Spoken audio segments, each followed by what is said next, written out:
Hello दोस्तों, कैसे हैं आप लोग। उम्मीद करते हैं अच्छे होंगे। दोस्तों, इस वीडियो में language English and Hindi previous year paper solution देखने वाले हैं।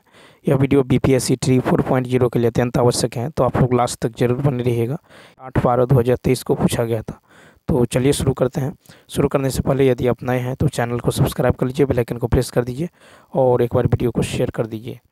देखिए, फर्स्ट है कि fill in the blanks with suitable articles like a an and the. देखिए, कहता है in this school all dot dot students are given free education. तो यहाँ पे राइट आंसर होने वाला है सी ऑप्शन। तो क्या होगा, in this school all the students are given free education. ठीक है। तो देखिए, वाक्य में स्टूडेंट्स को जो पार्टिकुलराइज्ड किया गया है, इसलिए इसके पहले डिफिनिट आर्टिकल, ठीक है, दी का प्रयोग होगा। देखिए, दी को क्या कहते हैं, डिफिनिट आर्टिकल, और ए और एन को कहते हैं इनडिफिनिट आर्टिकल। नेक्स्ट क्वेश्चन है कि I have a friend in Mumbai who is dot dot actress. तो देखिए, दूसरा का होगा बी ऑप्शन। क्या होगा, बी ऑप्शन। तो यहाँ पे हो जाएगा कि I have a friend in Mumbai who is an actress. क्या होगा, एन एक्ट्रेस हो जाएगा। तो देखिए कि एक्ट्रेस शब्द के प्रथम लेटर का उच्चारण हिंदी के वॉवेल से है, इसलिए यहाँ पे एन का यूज किया जाएगा। ठीक है।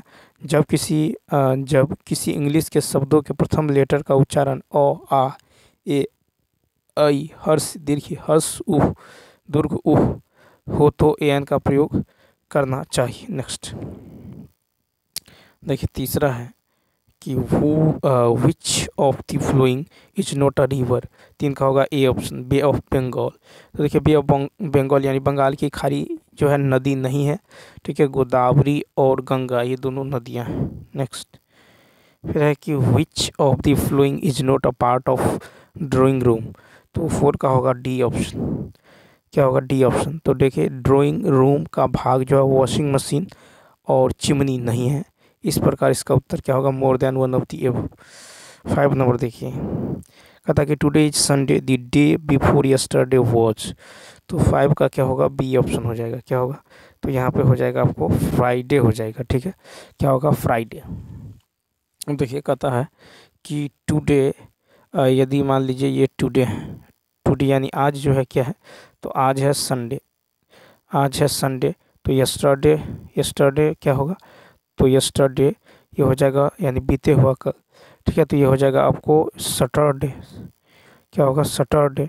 ठीक है। उसके बाद देखिए, day before yesterday, day before yesterday क्या हो जाएगा, तो सैटरडे से पहले क्या हो जाएगा, Friday, Friday, B option. Next फिर देखिए, कहता है November comes after the month of, E option. तो देखिए, November comes after the month of October. नवंबर अक्टूबर महीना के बाद आता है। ठीक है। तो यहाँ पे राइट आंसर होगा none of these, none of the above. Next फिर 7 है कि हस्बैंड्स ब्रदर इज। 7 का होगा C option, brother in law. Husband's brother is brother in law. ठीक है। क्या होगा, देवर होगा। नेक्स्ट क्वेश्चन नंबर 8 देखिए। क्वेश्चन नंबर 8 की यदि बात करें तो कहता है कि मदर्स पेरेंट्स आर। 8 का होगा बी ऑप्शन। क्या होगा, तो मदर्स पेरेंट्स आर होगा मेटरनल ग्रैंड पेरेंट्स। ठीक है। तो यहाँ पे होगा नाना या नानी। नेक्स्ट 9 में है कि यहाँ से हिंदी शुरू होता है कि कौन सा प्रत्यय रहित शब्द है। 9 का होगा बी ऑप्शन, भाव विहल। तो देखिए, यहाँ पे जो है बी ऑप्शन क्या होगा, राइट होगा। झुकाव में झुक जोड़ आओ, अर्थात आओ पढ़ते हैं। उल्लेखनीय में अन्य पढ़ते हैं। ठीक है। भाव विहल जो है ये प्रत्यय रहित शब्द है। 10 है कि भाषा की उपयुक्त परिभाषा है। 10 का सी ऑप्शन, यानी विचार या भाव प्रकट करने का जो है साधन भाषा है। विचार या भाव प्रकट करने का साधन भाषा है। ठीक है। अब देखिए, तो यहाँ पे भाषा वह साधन है जिसके द्वारा मनुष्य बोलकर, सुनकर, लिखकर व पढ़कर अपने मन के भाव या विचारों का आदान प्रदान करता है। दूसरे शब्दों में भाषा विचार या भाव प्रकट करने का साधन है। 11 कहता स्वर के कितने प्रकार हैं, बी ऑप्शन 3। तो देखिए, काल के आधार पर स्वर के 3 प्रकार है, हर्ष स्वर, दीर्घ स्वर और प्लुत स्वर। 12 है हर्ष स्वर, कौन सा, ए ऑप्शन, अ। तो देखिए, जिन स्वरों के उच्चारण में कम समय, एक मात्रा का समय लगता है, उसे हर्ष स्वर कहते हैं, जैसे अ, ई, उ। नेक्स्ट 13 है कि उच्चारण के आधार पर व्यंजनों का वर्गीकरण कितने भागों में किया जाता है? C option 8। उच्चारण के आधार पर व्यंजनों के व्यंजनों के 8 प्रकार हैं। स्पर्श व्यंजन, संघर्षी व्यंजन, स्पर्श संघर्षी व्यंजन, नासिक्य व्यंजन और पार्श्विक व्यंजन, प्रकंपित व्यंजन, उच्छ्नित व्यंजन और संघर्षहीन व्यंजन। नेक्स्ट 14 है कि अल्पप्राण ध्वनि कौन सी है? बी ऑप्शन च। तो जिन वर्णों के उच्चारण में श्वास अर्थात प्राण वायु की मात्रा कम हो उन्हें अल्पप्राण ध्वनि कहा जाता है, जैसे च, ज, य। ठीक है, तो यहाँ पे होगा च, ज, य, ये सब क्या है? तो अल्पप्राण ध्वनि है। ठीक है, अल्पप्राण ध्वनि। नेक्स्ट 14 है घोष ध्वनि कौन सी है? 15 घोष ध्वनि कौन सी है? D option. तो देखिए, ध्वनि की दृष्टि से जिन व्यंजनों के उच्चारण में स्वर तंत्र क्या झंकृत होती हैं उन्हें घोष ध्वनि कहते हैं, जैसे ग, घ, ज। उसके बाद होगा झ, देखिए ग, घ, ज, फिर झ, झ, द, ध, ड, ढ, व और झ आदि घोष वर्ण है। ठीक है, नेक्स्ट क्वेश्चन। नेक्स्ट है कि स्पर्शी व्यंजन है 16 का स्पर्शी व्यंजन है, डी ऑप्शन। तो स्पर्शी व्यंजनों की संख्या 25 है। ठीक है, जैसे क वर्ग होगा। ठीक है, स्पर्शी व्यंजनों की कुल संख्या 25 है। क, ख, ग, घ, ट, ठ, ड, ढ, न, त, थ, द, द, न, प, फ, ब, भ, म। ठीक है, ये सब है। ठीक है, और देखिए यहाँ पे उपरोक्त व्याख्या के आधार पर प, फ और म स्पर्शी व्यंजन है। ठीक है, प, फ और म यह स्पर्शी व्यंजन है। नेक्स्ट 17 कहता है कि अग्री शब्द का विशेषण, बी ऑप्शन अग्रे। अग्री शब्द संज्ञा है जिसका विशेषण आग्रे होगा। 18 प्रकंपी व्यंजन है, सी ऑप्शन र। तो जिन व्यंजन वर्णों का उच्चारण करते समय जिह्वा में 2-3 बार कंपन होता है प्रकंपी व्यंजन कहते हैं। प्रकंपी व्यंजन है र। नेक्स्ट 19 अर्धस्वर है, 19 का डी ऑप्शन। तो अर्धस्वर के उच्चारण में जिह्वा स्वरों के उच्चारण के तुलना में अधिक ऊपर की ओर उठती हैं। ठीक है, किंतु इतनी ऊपर तक नहीं पहुंच पाती। ठीक है, वायु अवरुद्ध हो सके, जिससे वायु अवरुद्ध कर सके। य और वो अर्धस्वर है। इस प्रकार सही उत्तर होगा ये हो जाएगा डी ऑप्शन। 20 है कि चवर का व्यंजन है, डी ऑप्शन। तो देखिए 20 तो चवर्ग व्यंजन है च, छ, ज, झ और य। 21 है कि के की विहंग, खग, पिक विकल्पों में से कौन सा युग्म पक्षी के पर्याय है? 21 का बी ऑप्शन ख और ग। तो विहंग और खग। ठीक है, विहंग और खग की यदि बात करें तो बी ऑप्शन विहंग और खग पक्षी शब्द के पर्याय हैं। केकी की यदि बात करें तो केकी है मयूर, मोर। ठीक है, और पिक मतलब होता है कोयल। ठीक है, पिक यानी कोयल, पिक है कोयल। तो विहंग और खग पक्षी के पर्याय हैं। नेक्स्ट 22 है कि विलोम शब्द का कौन सा युग्म सही है? 22 का ई ऑप्शन। उपयुक्त में से कोई नहीं। तो देखिए 22 का होगा का पुरुष मतलब होता है कायर, समानार्थी शब्द है।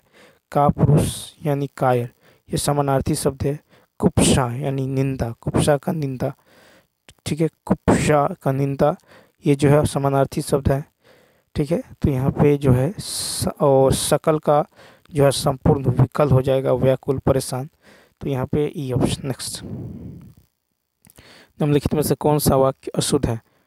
कौन सा वाक्य अशुद्ध है? तो इसका होगा ई ऑप्शन। ठीक है, विकल्प में दिए गए सभी वाक्य शुद्ध हैं। ठीक है, अतः उपयुक्त ई ऑप्शन हो जाएगा।